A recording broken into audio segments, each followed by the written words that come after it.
So this is a story about Santa Claus, or St. Nicholas, but Santa Claus coming to visit. 'Twas the night before Christmas, when all through the house, not a creature was stirring, not even a mouse.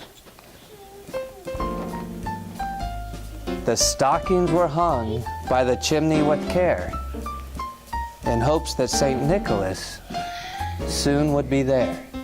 The children were nestled all snug in their beds, while visions of sugar plum danced in their heads. And Mama in her kerchief, and I in my cap, had just settled in for a long winter's nap. When out on the lawn there arose such a clatter, I sprang from the bed to see what was the matter. Away to the window I flew like a flash, tore open the shutters and threw up the sash. The moon on the breast of the new fallen snow gave the luster of midday to objects below. When what to my wondering eyes should appear but a miniature sleigh and 8 tiny reindeer. With a little old driver so lively and quick, I knew in a moment it must be St. Nick. More rapid than eagles, his coursers they came, and he whistled and shouted and called them by name. Now Dasher, now Dancer, now Prancer, and Vixen, on Comet, on Cupid, on Donder, and Blitzen, to the top of the porch, to the top of the wall. Now dash away, dash away, dash away all.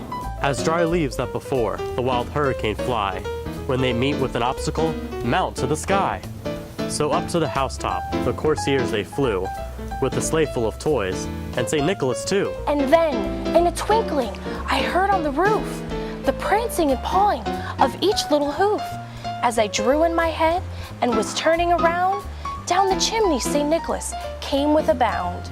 He was dressed all in fur from his head to his foot, and his clothes were all tarnished with ashes and soot. A bundle of toys he had flung on his back, and he looked like a peddler just opening his pack. His eyes, how they twinkled, his dimples, how merry. His cheeks were like roses, and his nose like a cherry. His droll little mouth was drawn up like a bow, and the beard on his chin was as white as the snow. The stump of a pipe he held tight in his teeth, and the smoke, it encircled his head like a wreath. He had a broad face and a little round belly that shook when he laughed like a bowl full of jelly.